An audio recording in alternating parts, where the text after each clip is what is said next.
आज मैं आपको जो पढ़ाने जा रहा हूँ एप्लीकेशन ऑफ बायोटेक्नोलॉजी। बायोटेक्नोलॉजी का क्या एप्लीकेशन है, क्या इम्पोर्टेंस है, क्या उसकी उपयोगिता है आपकी लाइफ में। इंसुलिन का फार्मेशन के लिए बायोटेक्नोलॉजी, ड्रग्स के फार्मेशन के लिए बायोटेक्नोलॉजी, वैक्सीन के फार्मेशन में बायोटेक्नोलॉजी, रेजिस्टेंट प्लांट बनाना है बायोटेक्नोलॉजी, हाइब्रिड प्लांट बनाना है बायोटेक्नोलॉजी, हाई यील्डिंग वैरायटी उत्पन्न करना है बायोटेक्नोलॉजी,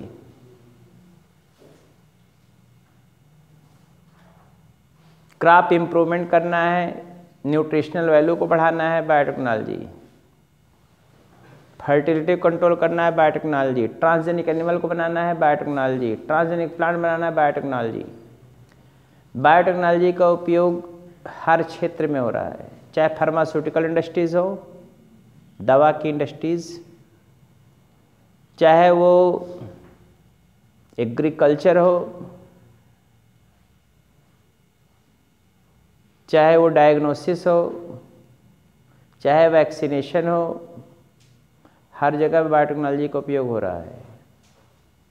बात समझ रहे हैं? मैंने अभी आपको बताया बायोटेक्नोलॉजी का उपयोग सबसे पहले यूज़ ऑफ बायोटेक्नोलॉजी।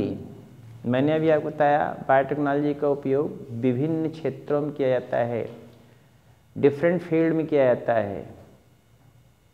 बात समझे? पहला है application of biotechnology.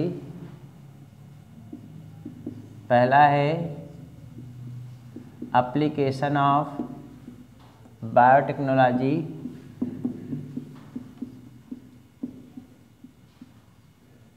In agriculture. ये आपके बुक के अनुसार है, application of biotechnology in agriculture पहला है। दूसरा है application of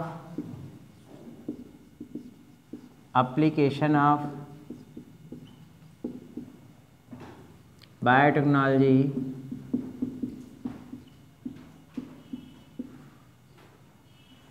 in pharmaceutical industries. Pharmaceutical. तीसरा है एप्लीकेशन ऑफ बायोटेक्नोलॉजी इन, बोलेंगे नहीं, application of biotechnology in formation of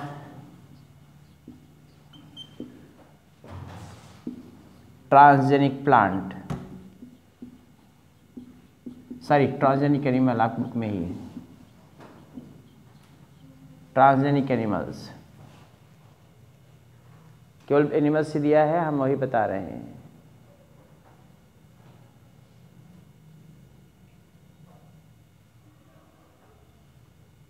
चौथा शायद होगा इथिकल इश्यूज करके दिया होगा, कुछ एप्लीकेशन देखिए शायद ये दिया होगा।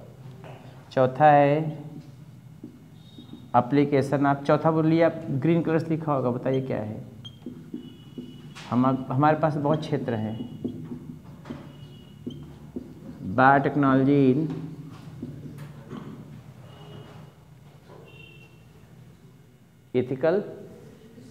इथिकल इश्यूज में।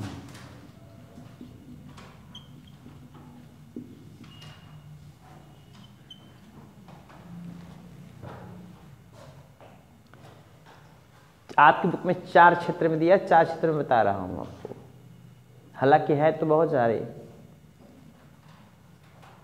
पहला है application of biotechnology in agriculture. सब पहले एक आउटलाइन आपको बता दें, तब एक को हम लेके चलेंगे। पहले ऐसे लिख लीजिएगा चारों को, इसी में से क्वेश्चन उठेगा, जो उठेगा मैं बता दूंगा कैसे कैसे उठता है question. Very simple, very easy, कुछ करना है नहीं, आपको सिर्फ पढ़ना है। 2-3 कपड़ा और पहन के आया करी, ठंडी मार देगी फिर लगोगे बैठे बैठे मुर्गी की तरह। जो मुर्गी अटती कोटती है, हाँ, मुर्गा नहीं, मुर्गी की तरह। हाँ, आवाज़ तय टाइट हो जाओ, ये दिखाओ हमारे पास ताकत है। ठंडी में आप बचाना चाहिए आपको, क्योंकि अभी आप पुरानिया हो चुके हो, आपके एज बहुत ज़्यादा हो चुके, 93 ईयर्स ओल्ड के हो, तो बचाना चाहिए आप लोगों को। एनर्जी बॉडी में रहेगी नहीं तो मरबे करेगा ठंडी, एनर्जी मेंटेन करना है। पहली बात में application of biotechnology in agriculture, आपको ये देखना है कैसे एग्रीकल्चर को डिजीज रेजिस्टेंस वेराइटी को उत्पन्न करना, डिजीज रेजिस्टेंट वेराइटी को उत्पन्न करना, टिश्यू कल्चर के द्वारा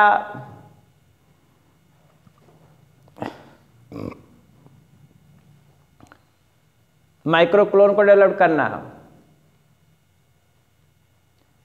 वायरस रेजिस्टेंट प्लांट को उत्पन्न करना, इसके अलावा हाइब्रिडाइजेशन के द्वारा हाइब्रिड प्लांट को डेवलप करना, जेनेटिकली मॉडिफाइड प्लांट को ग्रो करना, BT crop, genetically modified organism जिसको कहते हैं, तो जेनेटिकली मॉडिफाइड ऑर्गेनिज्म में जेनेटिकली मॉडिफाइड प्लांट भी हो सकता है, जेनेटिकली मॉडिफाइड एनिमल भी हो सकते हैं। जेनेटिकली मॉडिफाइड प्लांट को आपको देखना है तो आपको देखना है जेनेटिकली मॉडिफाइड एनिमल कैसे है, क्यों है, क्या होता है उसमें। अभी आपको दिखा रहा है सब। मैंने कहा इतना पाप, इधर देखिए क्षेत्र इतना, एरिया इतनी, पॉपुलेशन इतना, उनको भोजन कौन सप्लाई करेगा? अगर साइंटिस्ट भी भगवान के भरोसे आ जाए, हे प्रभु जी आप भोजन दीजिएगा, प्रभु जी भोजन दे हैं, हाँ इनके यहाँ देते हैं, इनके यहाँ प्रभु जी भगवान भोजन देते हैं, भगवान लाते हैं थाली में इनको परोस देते हैं, घर में खा के फिर टन्नों के चले जाते हैं। सुनिए, नहीं, उसमें साइंटिस्टों का योगदान है, बायोटेक्नोलॉजिस्ट का। हाइब्रिड प्लांट उत्पन्न कर रहे हैं, डिजीज रेजिस्टेंट प्लांट उत्पन्न कर रहे, सुनो, हाइब्रिड प्लांट उत्पन्न कर रहे हैं, डिजीज रेजिस्टेंट प्लांट उत्पन्न कर रहे हैं, हाई यील्डिंग वैरायटी को उत्पन्न कर रहे हैं, पैदावार बढ़ जा रही जिसकी वजह से सबको भोजन मिल रहा है। नहीं, पूरे विश्व में 8 अरब की आबादी, लगभग 7.5 अरब समझ लीजिए, 8 हो गया होगा लगभग। इंडिया में अकेले में 1 अरब 60 करोड़, 25% यहीं पे, 20% मान लो, चलो हम 20 लेकिन 25 मानते चलते हैं, 25% अकेले में यहीं। अब पूरे वर्ल्ड का क्षेत्रफल इनका क्या? हाँ भाई, पूरे वर्ल्ड का क्षेत्रफल इनका 2.4%, यही ना वर्ल्ड का क्षेत्रफल, एरिया।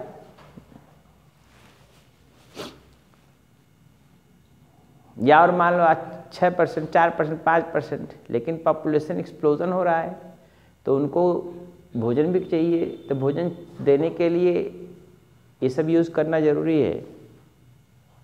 बोलिए, अब आपको जो बता रहे हैं,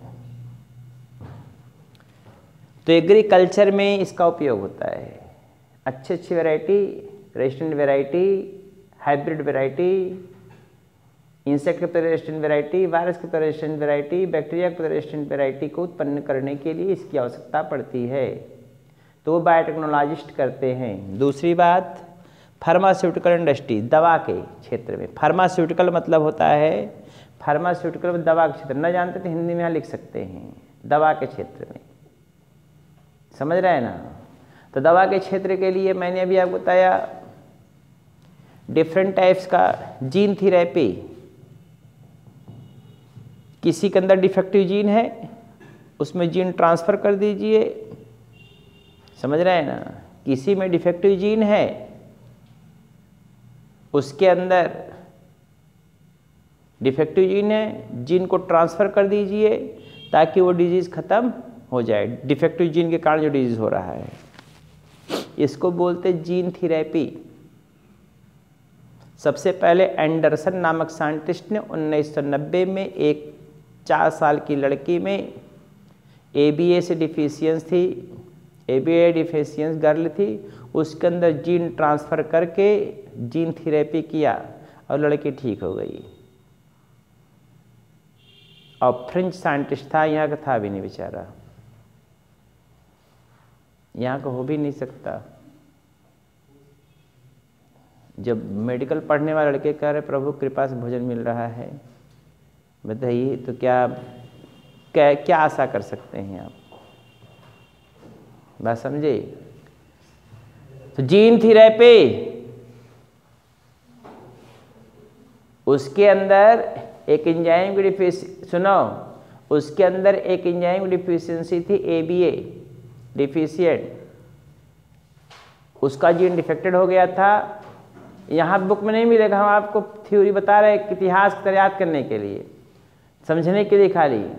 जीन थी, इसमें फार्मास्यूटिकल बता रहा, जीन थेरेपी में क्या करते हैं, एंडरसन नामक साइंटिस्ट था, विलियम फ्रेंच एंडरसन, 1990 में 4 साल की लड़की में जो ABA से डिफिशियंट थी, हाँ ADA, सॉरी ADA क्या थी, डिफिशियंट थी, ADA डिफिशियंट थी, हमको भी याद दिमाग में आ रहा, ADA डिफिशियंट थी। वो होता है ना, क्या बोलते हैं, डीएमिनेज करके, कौन, हाँ एडेनोसिन डीएमिनेज से ग्रसित लड़का थी। उसी में विलियम फ्रेंच एंडरसन, उन्होंने क्या किया, उस जीन को ट्रांसफ़र कर दिया, अच्छे जीन को, जो डिफेक्टिव जीन था जिसके कारण ये प्रॉब्लम हो रही थी। तो ये प्रॉब्लम होने के कारण उसमें जानते हैं, अगर ये इस की प्रॉब्लम हो जाए तो जो बच्चे हैं, जो इन्फेक्टेड पर्सन है, उसमें प्रॉब्लम आ जाती है। लिम्फोसाइट इधर देखिए, लिम्फोसाइट डिस्टर्ब हो जाते हैं, अर्थात इसकी इम्यूनिटी क्या हो जाती है, डिस्टर्ब हो जाती है। तो इम्यूनिटी डिस्टर्ब हो गई थी, तो बच्ची जो रोग से ग्रसित होने लगी, दवा काम ही नहीं करे, तो इसलिए उसमें जीन थेरेपी पहली बार किए और लड़की ठीक हो गई। तब से जीन थेरेपी प्रचलन में आ गया। और यह दिन दूर नहीं है कि अभी भी 64 से 65%, अभी आज मैं पढ़ा रहा था MSc वालों में, 65% ऐसे कैंसर है जिसमें जीन थेरेपी का उपयोग किया जा रहा है।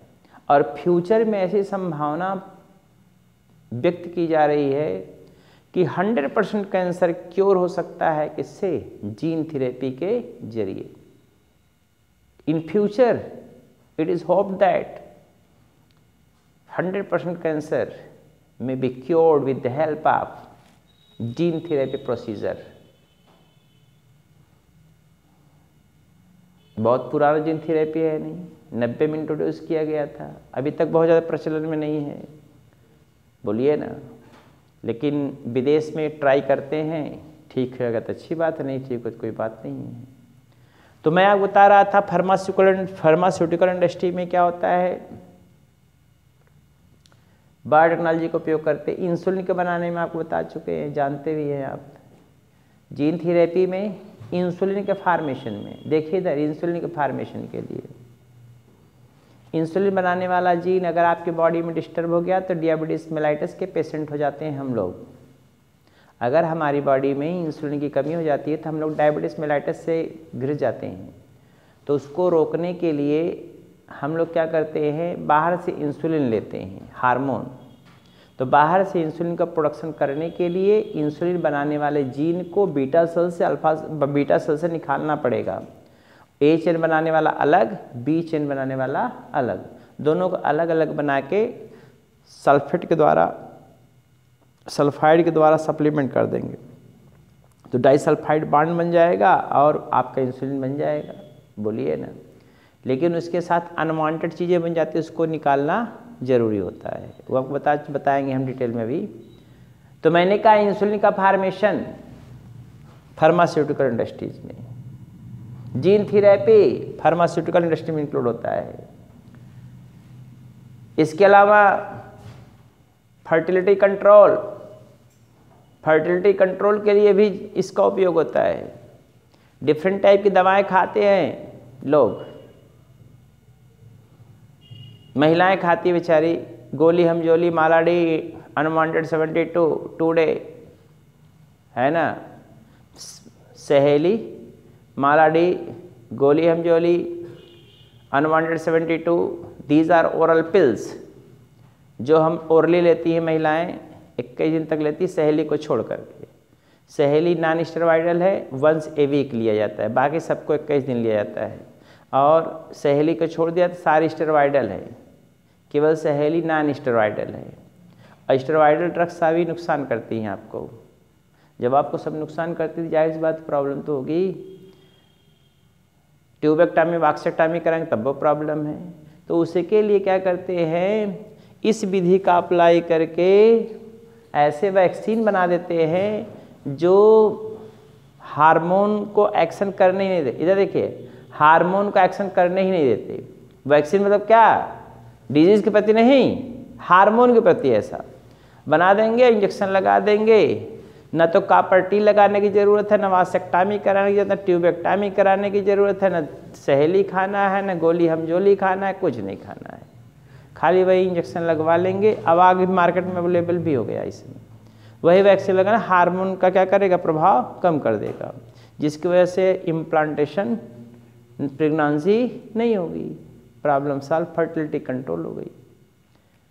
तो आपकी बुक में 3 ही टॉपिक दिया भी है हमारे समझ से। इंसुलिन का फार्मेशन, फार्मास्यूटिकल वाले में इंसुलिन का फार्मेशन दिया है, फर्टिलिटी कंट्रोल भी दिया है, क्या दिया है तब, जीन थेरेपी दिया होगा, फर्टिलिटी कंट्रोल नहीं दिया है, तब क्या दिया हुआ है बताइए, तुम इसको एक्सप्लेन कर दें। फार्मास्यूटिकल में 3 दिया होगा, 2-3 ठो।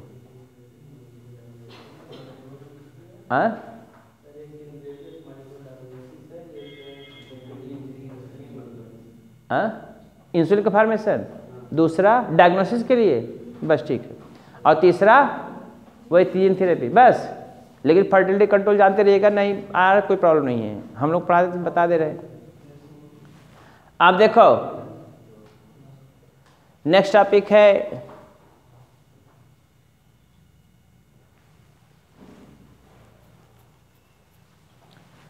मैं आपको बता रहा था फर्टिलिटी कंट्रोल नहीं दिया तो कोई प्रॉब्लम नहीं है। पहला है इंसुलिन का फार्मेशन, जेनेटिकली इंजीनियरिंग इंसुलिन, यही ना, इंसुलिन का फार्मेशन, ह्यूमुलिन का फार्मेशन इसको बोलते हैं। इली कंपनी बनाया था, बाहर सब बातें भी छोड़ना है। इंसुलिन का फार्मेशन करने के लिए फार्मास्यूटिकल इंडस्ट्रीज, दूसरा क्लिनिकल डायग्नोसिस, पहचान करने के लिए, रोग को ढूंढने के लिए, रोग को पहचानने के लिए, डायग्नोस करने के लिए फार्मास्यूटिकल इंडस्ट्रीज बायोटेक्नोलॉजी का उपयोग करती हैं। और जीन थेरेपी, डिजीज को क्योर करने के लिए, प्रिवेंट करने के लिए नहीं, डिजीज को क्योर करने के लिए बायोटेक्नोलॉजी का उपयोग। 3 जगह आपको बुक में दिया, लेकिन अब आपको एक और बता दिए हैं, तो घबराइएगा मैं सर जी कहाँ से लगे बता दिए। फर्टिलिटी कंट्रोल के लिए भी इसका उपयोग इसमें किया जा रहा है, समझ रहे हैं ना।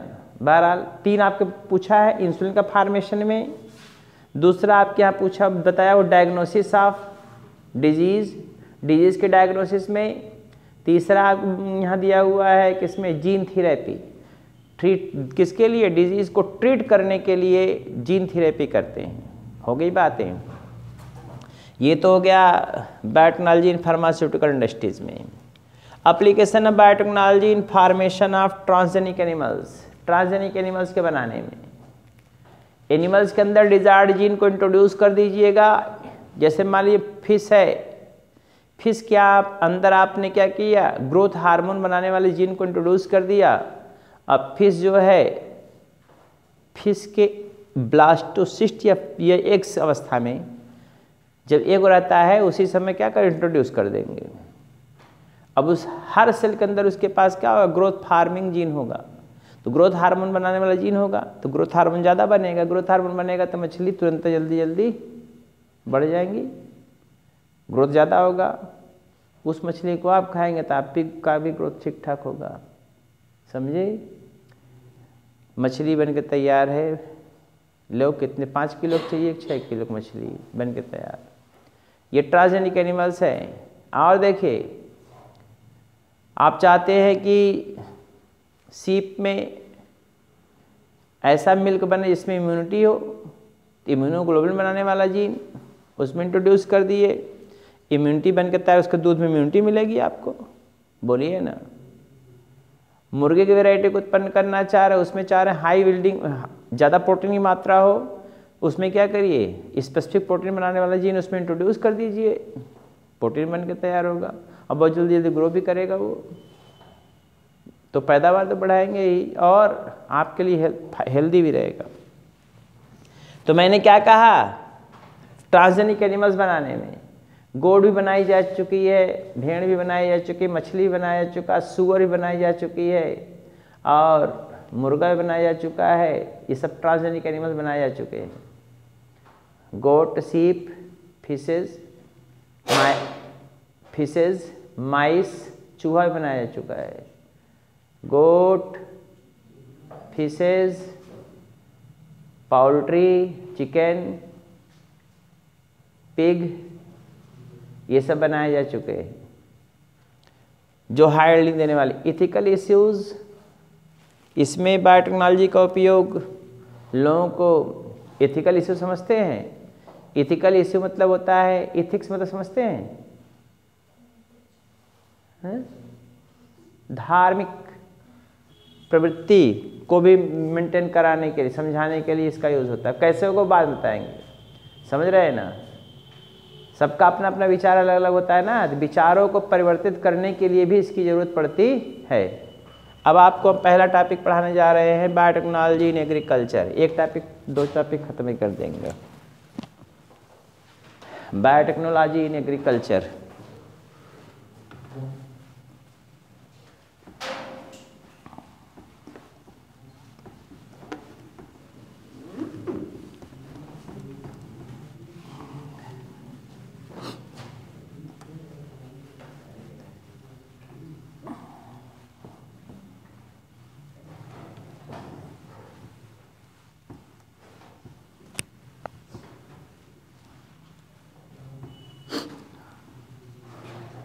Biotechnology in agriculture.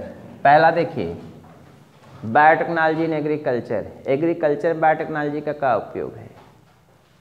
पहली बात तो एक टर्म आता है ग्रीन रिवोल्यूशन, किसे कहते, कोई पूछेगा तो क्या बताएंगे, green revolution.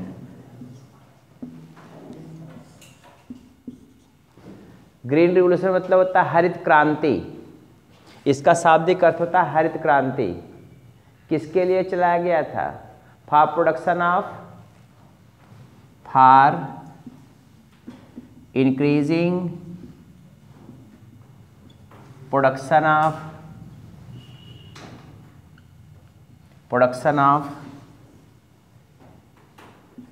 Crop.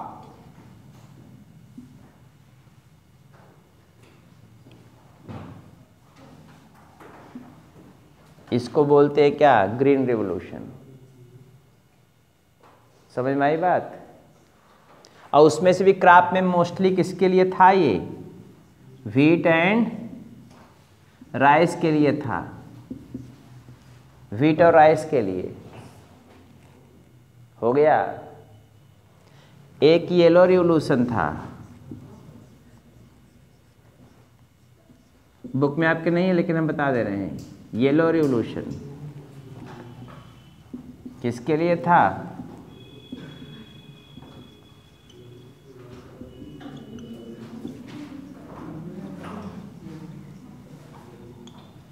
Yellow revolution किसके लिए था,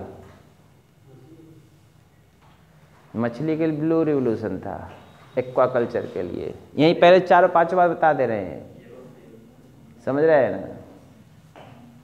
लेग्यूम्स के लिए, लेग्यूम्स एंड आयल की स्पेलिंग क्या होती है, oil yielding, legumes and oil yielding. नाक बारा कहाँ है, जवन मुक्का मारेंगे नहीं, अंडरवियर छोड़ के भाग जाइए और नंगा करके भगाएंगे मार मार के, ये तो समझे रहे हो। हम जाने तो कौन किया है। तुम्हारे सिवा इसमें कोई ऐसा लड़का है ही नहीं जो इतना व्यवस्था कर सके।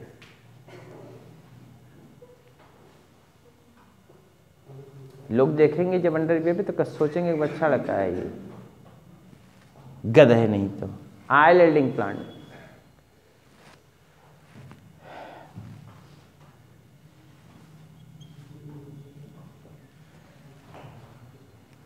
हो गया। ऊपर 2 रिवोल्यूशन और लिख लीजिएगा, यहाँ पर मत लिखिएगा क्योंकि हम क्राफ्ट वाले में पढ़ा रहे हैं। तो आप कैसे जी यहाँ पे क्राफ्ट वाले में एनिमल वाला कहाँ घुसा दिए, आप ऊपर कहीं पे लिख लीजिए समझने के लिए अपने। एक होता है व्हाइट रिवोल्यूशन,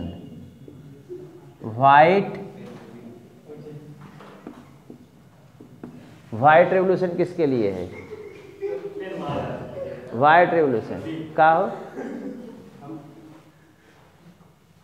और इधर खिसक जाओ। व्हाइट रिवोल्यूशन, अगर हम देख लीजिए इसको तो इसका हम पिन्ना का पिन्नी बना देंगे, कान उपारेंगे, उपार कैसे जोड़ देंगे इसे। यह देखिए व्हाइट रिवोल्यूशन, ये आधा घंटा खड़ा करा के पूछ लेंगे, अब कान पकड़वा खड़ा कराए रहेंगे। व्हाइट रिवोल्यूशन किसके लिए? For production of milk, for increasing production of milk.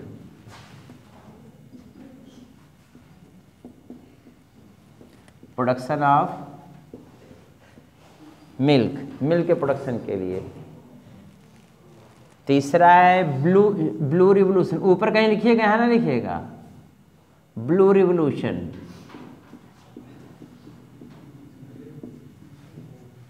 किसके लिए?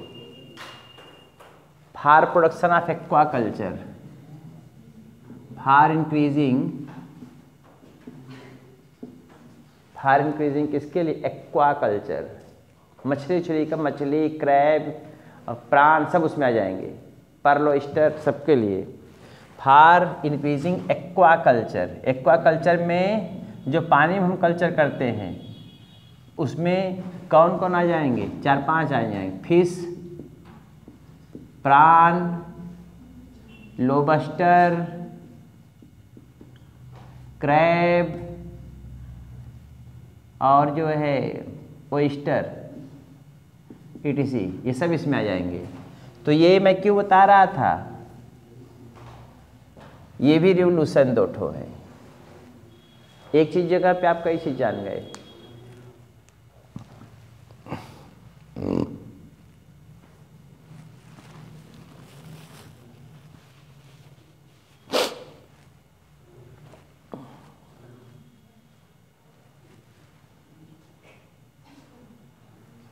हो गया। इसके बाद जो आप पढ़ना है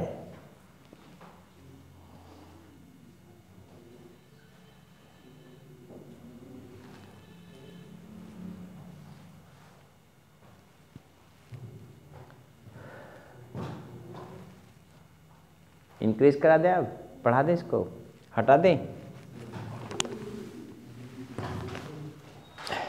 आप देखिए application of biotechnology in agriculture में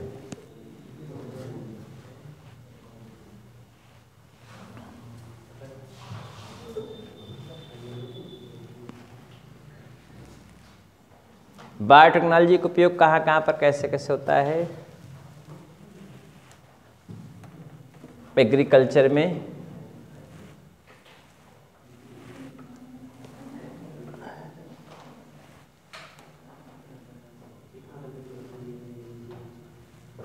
हाँ देखो, हाँ देखिए इधर क्या करना है। पहला इसमें ए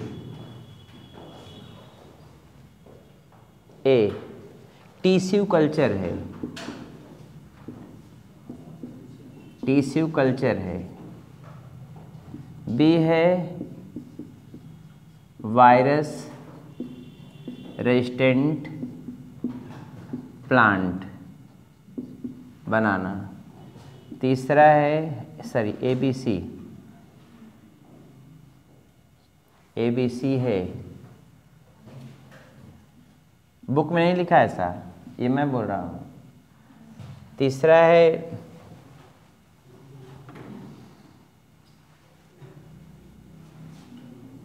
हाइब्रिड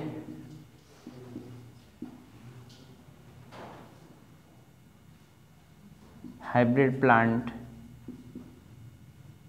फार्मेशन। चौथा है GMO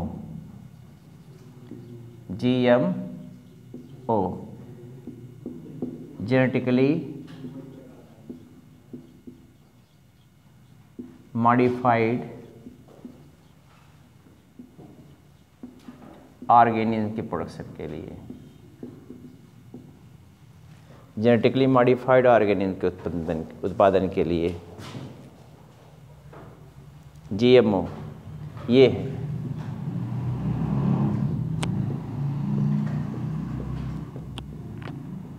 genetically modified organic production.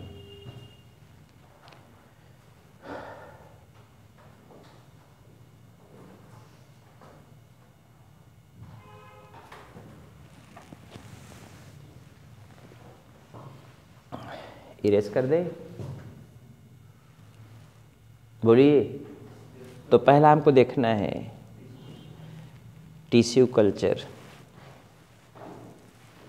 ये आपके एनसीईआरटी के अनुसार है, पहला टिश्यू कल्चर है ये संभवतः।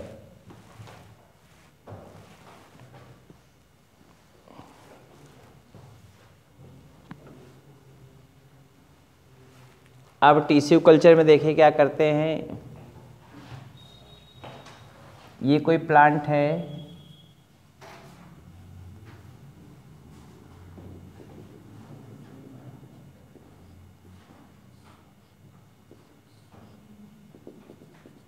ये कोई प्लांट है। इस प्लांट का थोड़ा सा पार्ट ले लिए। ये प्लांट पार्ट्स ले लिए, छोटा सा पार्ट, छोटा पार्ट में टिश्यू उसका ले लिए। उस टिश्यू को लेके क्या कराए, उस टिश्यू को लेके कल्चर मीडियम पे ग्रो कराए।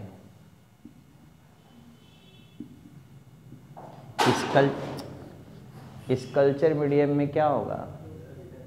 हा? कौन है भाई? तुम लोग गिरा ये कुछ? हाँ, इधर कुछ गिरा है। किसका चश्मा? किसका गिरा है? उठा ले चश्मा। इधर देखो, टिश्यू कल्चर। आप जरा ध्यान दीजिए, हो इधर देखो।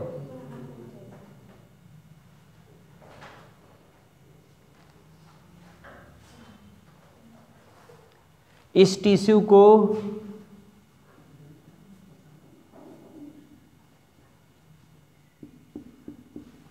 ग्रो करा रहे कल्चर मीडियम पे। कहाँ ग्रो, यही पूरा बता दे, वही पूरा समझ में आ जाएगा। अगर नहीं उसमें पढ़ते रहोगे समझ में कुछ नहीं आएगा। ये कल्चर मीडियम पे ग्रो करा लिए। इस कल्चर मीडियम में क्या क्या होगा? सुक्रोज होगा, क्वेश्चन पूछता है। विटामिन्स होगा, अमीनो एसिड होगा, मिनरल्स होगा। देखिए बुक में दिया कि नहीं दिया है ये सब चीज़ें। इस कल्चर मीडियम में क्या क्या होगा? सुक्रोज होगा, विटामिन्स होगा, मिनरल्स होगा और अमीनो एसिड्स होगा। ऐसा है क्या कुछ? पढ़िएगा अब आप। हो गया?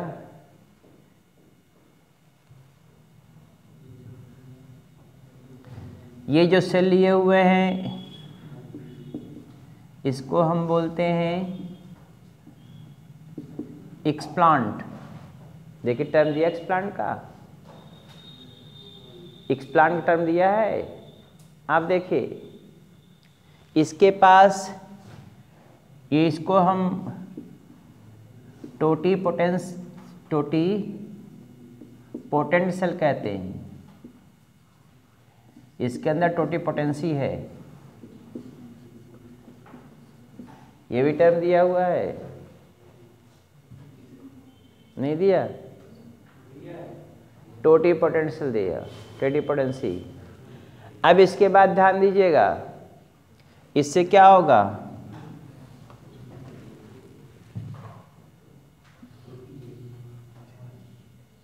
मत दिया है टोटी पोटेंशियल।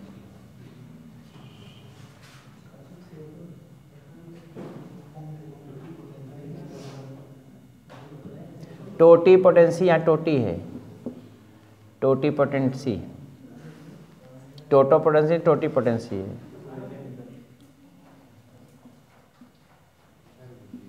इससे बनेगा, इससे क्या बन जाएगा, प्लांट।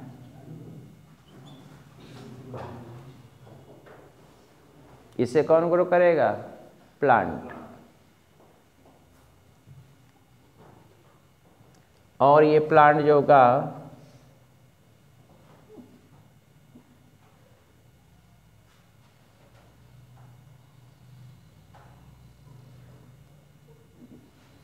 ये प्लांट ग्रो कर गया, हुआ। ये प्लांट जो ग्रो किया है किसके जरिए ग्रो किया, इस मैकेनिज्म को हम बोलते हैं micro propagation. Micro propagation term दिया होगा, पढ़ लीजिएगा उसको, दिया ऐसा क्या कुछ, माइक्रो प्रोपागेशन। रेगुलेटर भी यहाँ यूज़ करते हैं, यहाँ पे दो रेगुलेटर, इस ये तो, इसके अलावा रेगुलेटर भी इसमें रहेगा, उसको नहीं लिखे, ऑक्सिन और गिबरेलिन भी रहेगा। क्वेश्चन पूछता है गिबरेलिन, दो रहेंगे ये रेगुलेटर, याद रखिएगा। ग्रोथ रेगुलेटर, ग्रोथ रेगुलेटर भी रहेंगे दो। सुनो जी, ना मिल रहा है का, नहीं मिला, बनरियत का मिली है तू लोग के, ये देखो बंदर लोग को मिल रहा है, बनरियत को मिल रहा है। हो गया। मैंने क्या कहा, प्लांट का कोई पार्ट निकालिए, कोई टिश्यू, देखो इधर प्लांट कोई टिश्यू निकाले, ये प्लांट पार्ट निकाल लिए, कल्चर मीडियम पे ग्रो कराए, कैलस बना ना। हाँ ये क्या है, इसको हम टोटीपोटेंट सेल कहते हैं। इसके अंदर क्षमता होती है पूरे प्लांट को ग्रो करने की, ठीक है ना। अब इसको हमने ग्रो करे कल्चर मीडियम पे। कल्चर मीडियम में क्या क्या रहेगा, कल्चर मीडियम में सुक्रोज रहेगा, विटामिन रहेगा, अमीनो एसिड रहेगा, मिनरल्स रहेगा, बोलिए ना, रहेगा ना सब। इसके अलावा रेगुलेटर रहेंगे, कौन कौन, ऑक्सिन और गिबरेलिन।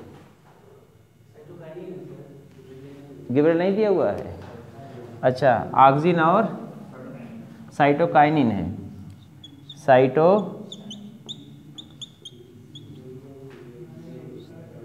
साइटोकाइनिन हो गया। चलो अच्छा ठीक है, जो बुक में दिया वही बताइए, ऑक्सिन और साइटोकाइनिन, ये रेगुलेटर है, हो गया, ये रेगुलेटर है। इसके उपस्थिति में ये ग्रो करेगा, जो ग्रो करेगा, इधर देखिए, जो यहाँ पे यूज़ किया जा रहा है उसको हम बोलते हैं एक्सप्लांट। क्या बोलते हैं उसको, एक्सप्लांट। और टोटीपोटेंट सेल इसको कहते हैं क्योंकि टोटी, इधर देखिए, इसके पास टोटीपोटेंसी की क्षमता होती है। मतलब अगर एक सेल से, दो सेल से या कुछ पार्ट से पूरा प्लांट ग्रो कर जा रहा है तो क्या होगा, वो पूरा प्लांट ग्रो कर रहा है तो उसको हम बोलते हैं टोटीपोटेंसी, प्रोसेस को बोलते हैं टोटीपोटेंसी। और सेल क्या बोलेंगे, टोटीपोटेंट सेल, टोटीपोटेंट सेल कहते हैं इसको। अब जरा ध्यान दीजिएगा, इससे जो बना हुआ प्लांट होता है इसको हम क्या बोलते हैं, इसको बोलते हैं माइक्रो प्लांट कह सकते हैं या क्लोन कह सकते हैं, सोमैटो क्लोन की संज्ञा दे सकते हैं। क्या दे सकते हैं? नहीं दिया हुआ है, मोनोक्लोन दे दे। हाँ, मोनो एक ही प्रकार का होगा, मोनोक्लोन संज्ञा देते। मोनो, ये देखो सुनो, बोलो ना जी, क्या बनाते हैं इससे? क्या बोल रहा है वो?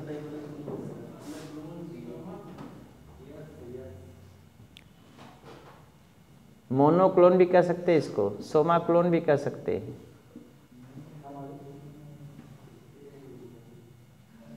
सोमाक्लोन मतलब सोमैटिक सेल से बना हुआ क्लोन है ये, और एक ही प्रकार का है, इसे मोनोक्लोन भी कह सकते हैं, इसमें कोई प्रॉब्लम नहीं है। दोनों बात आप तुम सेम, सोमाक्लोन सोमैटिक सेल से बना एक प्रकार का क्लोन है, इसे सोमाक्लोन कह सकते हैं। एक ही प्रकार का बन रहा है, इसको क्या बोलते हैं? मोनोक्लोन कह सकते हैं आप, कोई प्रॉब्लम नहीं। लेकिन आपको में क्या दिया हुआ है? सोमाक्लोन दिया हुआ है, तो सोमाक्लोन आप याद कर लिए, लेकिन मोनोक्लोन भी लिख कर सकते, कोई प्रॉब्लम नहीं। हमारी बात समझे? तो ये हो गया क्या, यह देखिए, सोमाक्लोन ही याद कर लीजिए, मोनोक्लोन को जान दीजिए ताकि कंफ्यूजन न रहे आपको। तो मैंने इतनी बात आपको बताया गया, केवल इतनी ही बात बताया गया टिश्यू कल्चर में कर, इतने पूरी किताब में लिखा हुआ है, पूरी किताब में इतनी बात है। और कोई टर्म छूटा बता देंगे क्या है ये। सुनिए, ये प्लांट पार्ट है, प्लांट पार्ट को एक्सट्रैक्ट किया, छोटा सा पार्ट टिश्यू सेल लिए, थोड़ा सा उसमें से टिश्यू सेल को लेके क्या किया, कल्चर मीडियम पे ग्रो करा दिया। कल्चर मीडियम पे जब ग्रो करा दिए, कल्चर मीडियम में था क्या क्या? कल्चर मीडियम में क्या था? सुक्रोज था, विटामिन, अमीनो एसिड और मिनरल्स, और रेगुलेटर क्या था? ऑक्सीजन और साइटोकाइनिन। इतना दिमाग में आ गया बातें। अब ये क्या बना? कैलस बन गया। इसको जिससे उत्पन्न होता है उसको एक्सप्लांट कहते हैं, या इसको टोटीपोटेंशियल कहते हैं। इस प्रोसेस को हम टोटीपोटेंसी कह सकते हैं। एक ही सेल से पूरा, एक ही थोड़े से टिश्यू से जब पूरा प्लांट ग्रो कर जाता है, उसको हम बोलते हैं टोटीपोटेंसी। बोलिए ना, अब क्या होगा? टोटीपोटेंसी के पास क्षमता है। अब पूरा प्लांट ग्रो कर गया, जो पूरा प्लांट ग्रो किया उसको क्या बोलते हैं? सोमाक्लोन कह सकते हैं। क्या कहते हैं? सोमाक्लोन कह लेंगे, ठीक है। या आप मोनोक्लोन भी कह सकते हैं, कोई प्रॉब्लम, क्योंकि एक ही प्रकार का होगा, इसे क्या कह सकते हैं? मोनोक्लोन। सोमाक्लोन बन गया, बोलिए ना। और इस प्रोसेस को बोलते हैं माइक्रो प्रोपागेशन। जिसके द्वारा बना, इसको क्या बोलते हैं? Micro propagation. तो इससे क्या फायदा होगा? शार्ट पीरियड में, इन शार्ट पीरियड, आगे लिख सकते हैं, इन short period large numbers of plants are grown which are identical, जो क्या होंगे? विच आर, जो एकदम समान होंगे, आइडेंटिकल। इसी आइडेंटिकल को हम क्या बोलते हैं? आइडेंटिकल क्या बोलते हैं? सोमा क्लोन। इसे क्या बोलते हैं? सोमा क्लोन। आइडेंटिकल होते हैं। अब समझ में आ गई बात? ये पूरी कहानी है, इतने में आपको रामायण पूरा। अगर ये आपके दिमाग में है बात, 2-3 बार लिख कर रट मारे हो, तो क्वेश्चन आपका फंसेगा नहीं। इससे ज़्यादा आपको कुछ मिलेगा नहीं उसमें। और कोई टर्म अगर है तो आप देख लीजिए, इसको समझ लीजिए। प्लांट में से निकाला, ग्रो कराया, जो ग्रो करा रहे हैं उसका नाम है एक्सप्लांट, और जो सेल ग्रो कर रहे हैं उसको टोटीपोटेंशियल कहते हैं। प्रोसेस को टोटीपोटेंसी कहेंगे। किस कल्चर मीडियम पे ग्रो कराएंगे? उसमें क्या होगा? कल्चर मीडियम में क्या होगा? सुक्रोज का, विटामिन, अमीनो एसिड, मिनरल्स, और रेगुलेटर कौन होगा? ऑक्सीजन और साइटोकाइनिन। हो गया। अब इसके बाद क्या होगा? कैलस का फार्मेशन होगा, उससे प्लांट बनेगा। प्लांट जो बनेगा सभी 1, 2, 4, 6, 10 प्लांट बना सकते हैं इससे। तो जो प्लांट डिफरेंट टाइप बनेंगे वो क्या होंगे? सोमाक्लोन कहलाएंगे। क्लोन मतलब एक समान होगा। सोमा होता है सोमैटिक सेल से बनाया गया, इसे सोमाक्लोन कहते हैं। और माइक्रो प्रोपागेशन, माइक्रो प्रोपागेशन मतलब शार्ट पीरियड में आप क्या कर रहे हैं? ग्रो करा रहे हैं ढेर सारा प्लांट। आप ज़्यादा ध्यान दीजिएगा। In short period large number of plants, thousands of plants can grow which are identical, जिसको क्या बोलते हैं? सोमाक्लोन बोलते हैं। क्या टेंशन है आपको? कोई प्रॉब्लम है? Simple easy method. आप इससे बढ़िया मेथड आप नहीं समझ सकते। कोई प्रॉब्लम बताइए? कर ले वो, समझ में आया? ये मैं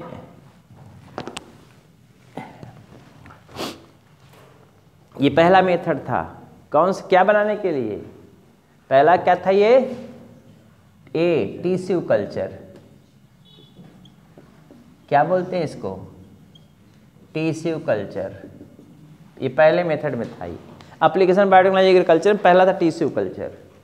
ठीक है, दूसरा भी दिखा दें आपको, इरेज करें?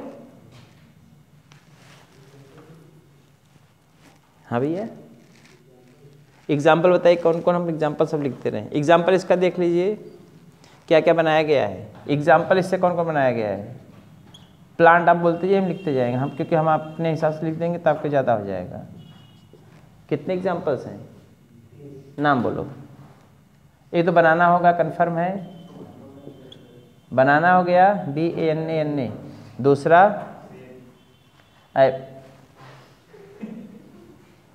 हमें खोज देंगे, एप्पल बना हुआ है, एप्पल। तीसरा कौन बना हुआ है? टोमेटो हो गया। आप खाली बोल दीजिए, हम समझ जाएंगे। अगर होगा तो है ना। तो आप इधर देखिए, इस विधि से बनाना को, एप्पल को, टोमेटो को बनाया गया है। हो गया, इरेज करें।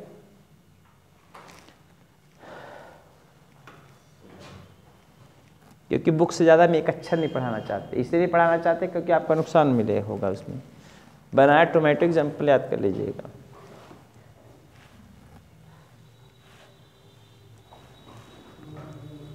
एप्लीकेशन बायोटेक्नोलॉजी एग्रीकल्चर में ही चल रहे हैं भी हम लोग।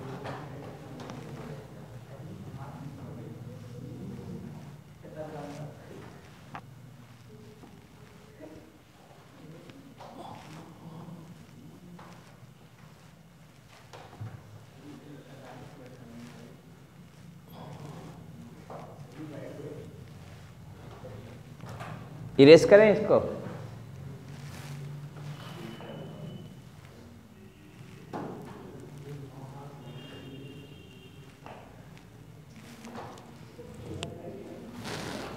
दूसरा है बी, वायरस रेजिस्टेंट प्लांट।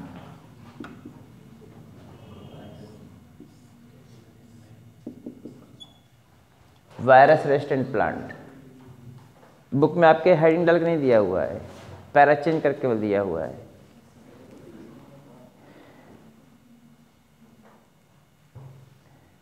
अब हमारी बात सुनिए, इसको भी मैं वैसे ही समझाऊंगा एकदम सिंपल वे में। ये प्लांट है,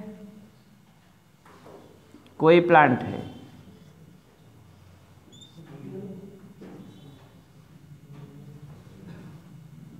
बीटी नहीं पढ़ा रहे अभी हम।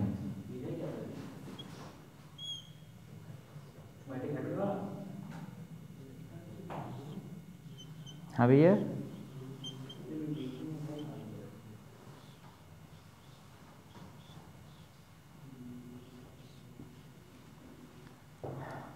देखिए ये एपिकल मेरिस्टेम है। कौन है ये? Apical meristem. देखो लिखा, मेरिस्टेम लिखा होगा। हाँ साहब, वही है साहब, एपिकल मेरिस्टेम है। इधर देखिए, इधर क्या है? साइड से निकला हुआ है, एक्सिलरी मेरिस्टेम है। लिखा है क्या ऐसा कुछ? एक्सिलरी मेरिस्टेम लिखा है बुक में। दो प्रकार का मेरिस्टेम हो गया। ये किससे इन्फेक्टेड है? ये इन्फेक्टेड है,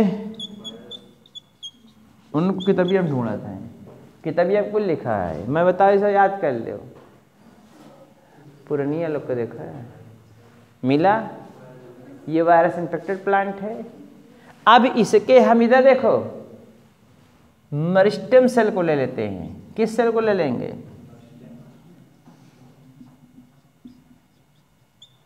मेरिस्टेम सेल ले लेंगे। और इस मेरिस्टेम सेल को क्या करेंगे हम?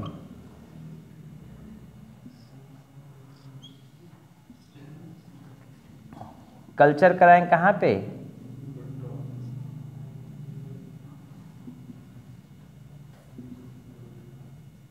कल्चर मीडियम पे। ये ग्रो कर रहा है कहाँ पे? कल्चर मीडियम पे ग्रो करा रहे हैं।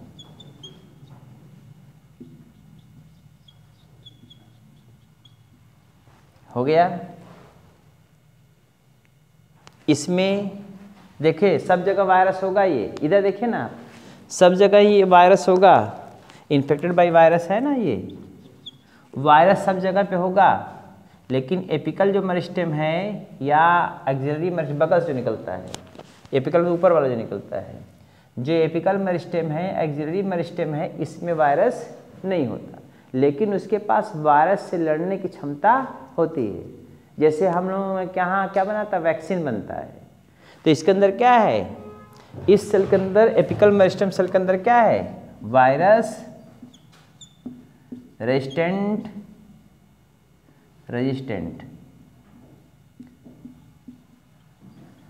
पावर है। अब इससे जो प्लांट बनेंगे, इससे जो प्लांट बनेगा क्या होगा? वो जो भी प्लांट इससे बनेगा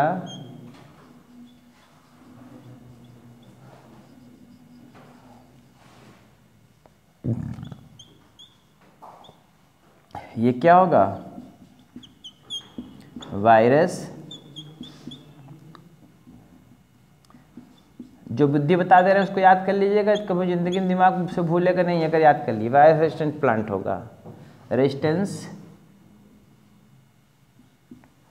प्लांट होगा। ये वायरस रेजिस्टेंट प्लांट ग्रो कर गया। समझे? ना समझ में आया हो? समझ में आया जी? ये वायरस इन्फेक्टेड प्लांट है। देखो इधर, ये क्या है? वायरस इन्फेक्टेड प्लांट है। इसका जो एपिकल मेरिस्टेम है, एक्सिलरी मेरिस्टेम है, इसकी कोशिकाओं में वायरस नहीं होता, इन्फेक्टेड नहीं होता, लेकिन वायरस से लड़ने की क्षमता उसमें होती है। तो एपिकल मेरिस्टेम को हमने क्या किया? इसको इसमें से सेल को निकाल लेते हैं। सेल को निकालेंगे, मेरिस्टेम सेल को, उस सेल को लेकर क्या करेंगे? कल्चर मीडियम पे ग्रो करा लेंगे। कल्चर मीडियम पे जब ग्रो करा लेते हैं, समझ रहे हैं ना, तो कल्चर मीडियम जब ग्रो कराते हैं तो एपिकल मेरिस्टेम से जो या एक्सिलरी मेरिस्टेम से जो प्लांट ग्रो करता है वो वायरस के प्रति क्या है? रेजिस्टेंट है। अर्थात जब ऐसे प्लांट को आप ग्रो कराएंगे तो वो वायरस इसको इन्फेक्ट नहीं कर सकता।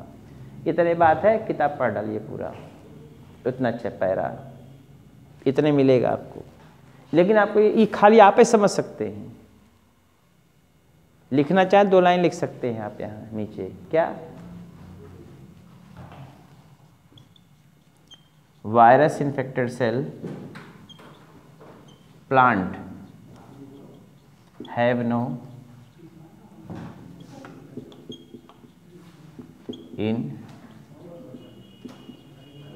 apical meristem,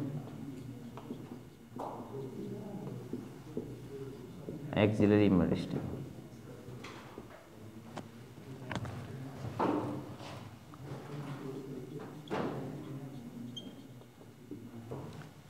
When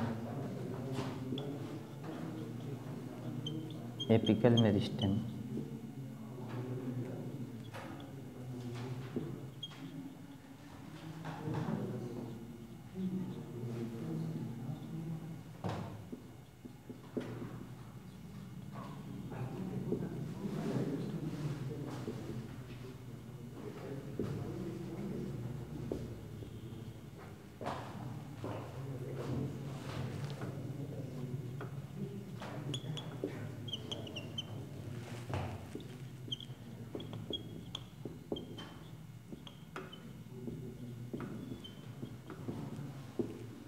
वायरस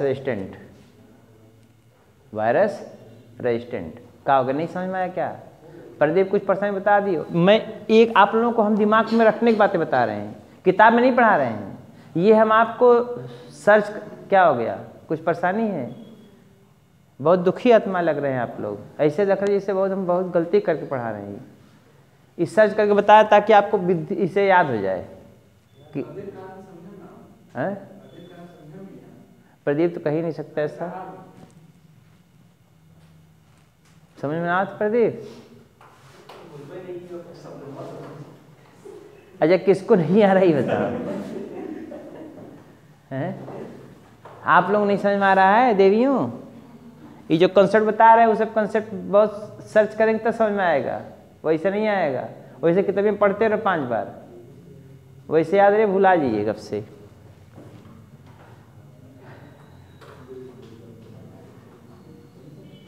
हो गया? नेक्स्ट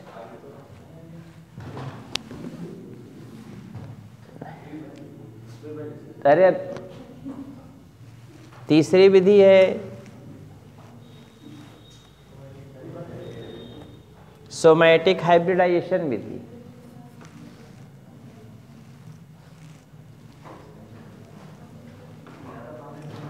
नहीं ज़्यादा नहीं पढ़ाते बेटा, टेंशन न लो, हम एकदम ऐसा पढ़ाएंगे आपको याद होगा। और मेडिकल में आपको तो पहली बार ही पढ़ा रहे हैं इसको। एमएससी पढ़ाते रहे हैं, लेकिन एमएससी बड़ा ब्रॉड रहता है, उसमें बड़ा तगड़ा देता है। अब इससे मैं कुल याद कर बता रहा बायोटेक्नोलॉजी वाला, हम समझें तो कितना आपको बताना है कितना नहीं, इसीलिए आपसे पूछ लेते कितना पढ़ाना है।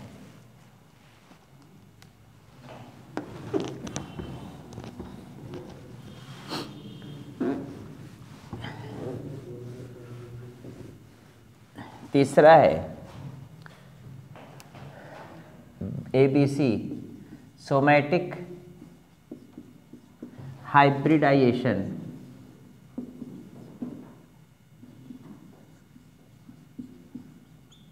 सोमैटिक हाइब्रिडाइजेशन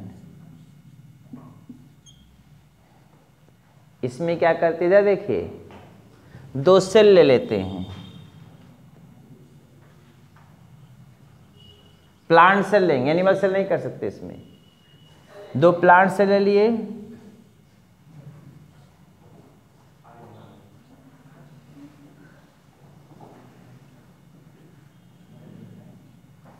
एक प्लांट सेल ये हो गया A, दूसरा प्लांट सेल क्या हो गया, दूसरा प्लांट सेल हो गया B।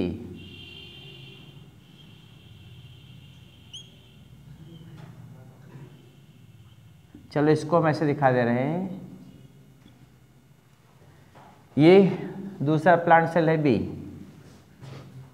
इधर देखिए, इसका मार मार के खलड़ी उधेड़ लिए, मार मार के खलड़ी उधेड़ लिया गया, अर्थात ये सेलवाल है, इसका भी सेलवाल है।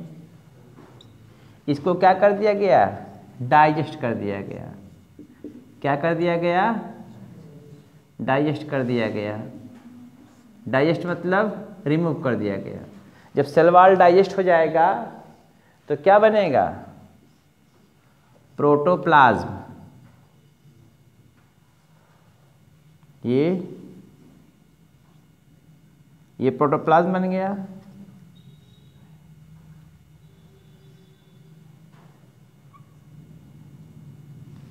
ये कौन है,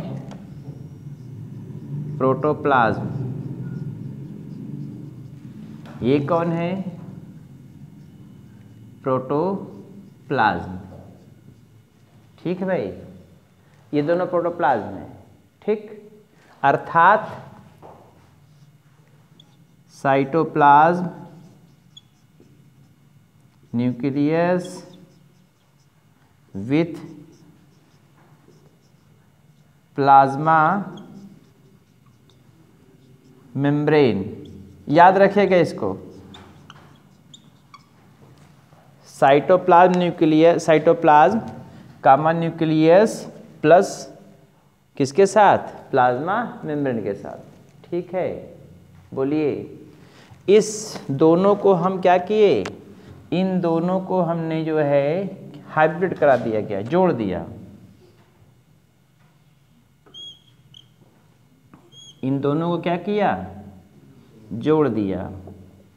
अब जब जोड़ देंगे तो एक तो ये वाला सेल बन गया, ये एक वाला फ्यूज कर गए, और दोनों का न्यूक्लियस क्या कर जाएगा, फ्यूज कर जाएगा। एक ही वाला जोड़े, एक ही वाला, दोनों जोड़ दिए तो क्या बन गया, ये जोड़े। जोड़ने के बाद यहाँ पे मैं इस दिखा रहा हूँ, ये बन गया हाइब्रिड सेल। क्या बन गया? ये हाइब्रिड सेल बन गया। हो गया? बोलिए। इसके पास सपोज कर लीजिए ये, इधर देखिए जरा, सपोज कर लीजिए ये पोटैटो का है, ये पोटैटो का प्लांट सेल है, ये किसका है? टोमेटो का प्लांट सेल है। सपोज कर लीजिए क्षण के लिए, है ना, ग्रो कराया है। अब इधर देखो, इनको क्या किया आपने? दोनों को क्या किया? ग्रो करा दिए। ग्रो कराना है ऐसे ही, ग्रो करा दिए। कौन सेल को? देखो जो हाइब्रिड सेल बना, इधर देखो। और इस प्रोसेस को क्या बोलते हैं हम? Somatic hybridize. इस प्रोसेस क्या बोलेंगे हम? Somatic hybridization. हो गया? हुआ यहाँ तक? अब इसको हमने क्या किया? इसमें दोनों कैरेक्टर होंगे, पोटैटो के और टोमेटो के। बोलिए ना। अब इसको हमने क्या किया? इसको ग्रो कराया। इसमें टमाटर भी फर रहा है और आलू भी फर रहा है नीचे। हाँ यार, जमता है भाई। हो गया? अब ये टोमेटो रहा ना पोटैटो रहा, ये बन गया पोमैटो। पोटैटो से लिया, टोमेटो से लास्ट वाले पोमैटो, बुक हम लिखा है इसे है, पोमैटो बन गया। पोटैटो का पहला तो अक्षर लिया, टोमेटो का लास्ट वाला अक्षर लिया, बन गया पोमैटो। लेकिन समस्या ये बात की, और ग्रो कराया जा रहा है इसको ऊपर, इधर देखिए, ऊपर टमाटर, नीचे आलू, एक के बार उखाड़ो आलू टमाटर कुल। बोलिए। लेकिन समस्या ये बात की, जितना इधर देखिए उल्टा नहीं हो पाएगा, पोलैरिटी नहीं चेंज होगी। लेकिन अब क्या हो गया? ये पोमैटो उत्पन्न है, लेकिन समस्या है कि पोमैटो को सारे जो मानक होते हैं आलू और टमाटर में आपको चाहिए, वो मानक सारे मौजूद नहीं हैं। इसलिए अभी ये जो है कहाँ पे यूज में नहीं है। इट नॉट फुलफिल, एक minute, it not fulfill the all need,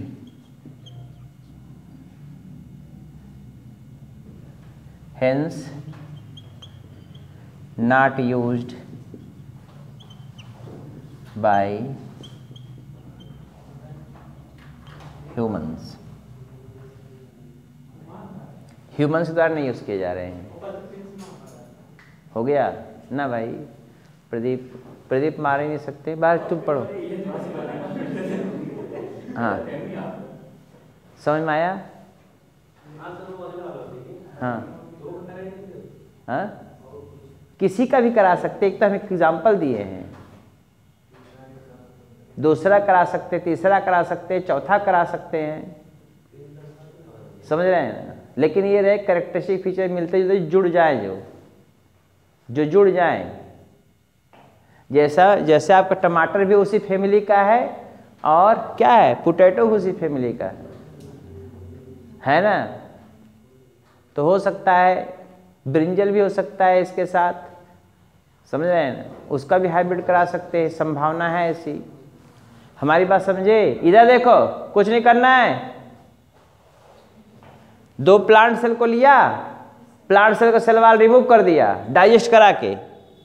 बोलिए ना, प्लांट सेल वाल रिमूव हो गया। ये प्लांट सेल वाल है, नहीं कहेंगे सर जी का है, ये सेल वाल है, नहीं कहेंगे तो सर जी पतंग का रंगोली बना दिए हैं। इस सेल वाल को डाइजेस्ट कर दिया गया, ये सेल वाल लिखे तो सेल वाल क्या हो गया? डाइजेस्ट करा दिया गया, डाइजेस्ट हो गया। बचा क्या? सेल मेम्ब्रेन और साइटोप्लाज्म के साथ न्यूक्लियस। न्यूक्लियस साइटोप्लाज्म में जाते प्रोटोप्लाज्म कहते हैं। सराउंडेड बाय, किसके साथ सराउंडेड है? प्लाज्मा मेम्ब्रेन के जरिए। उन दोनों को क्या किया दिया गया? फ्यूजन। यहाँ पे क्या हो रहा है? फ्यूजन करा दिया गया। फ्यूजन जब कराया गया तो इसको बोलते हैं क्या? हाइब्रिड सेल बन गई। फ्यूजन हुआ तो क्या बना, हाइब्रिड सेल बन गई। इस प्रोसेस को बोलते हैं सोमेटिक हाइब्रिडाइजेशन। सोमेटिक हाइब्रिडाइजेशन के बाद इसको हमने ग्रो करा दिया, समझ रहे हैं ना, और इससे क्या हो गया, ये प्लांट उत्पन्न होगा जिसमें दोनों कैरेक्टर हैं। अब अगर हम इसको मान लेते हैं ये पोटैटो वाला था, ये टोमेटो वाला सेल था, दोनों को कारण तो पोमेटो बन गया, लेकिन पोमेटो के पास वो सारे कैरेक्टरिस्टिक फीचर अवेलेबल नहीं है जो एक किसके लिए, एक नॉर्म्स के लिए चाहिए, वो नहीं अवेलेबल हैं। अब कोई प्रॉब्लम है, ये हो गई खत्म बातें। एक बार पढ़ोगे 3 बार याद होगा खाली, लेकिन ऐसा बनाए रहोगे तब इरेज कर दे। अब इसके बाद आपको डायरेक्ट पढ़ना होगा कहाँ पे, GMO, जेनेटिकली मॉडिफाइड ऑर्गेनिज्म। चलते हैं, बाय।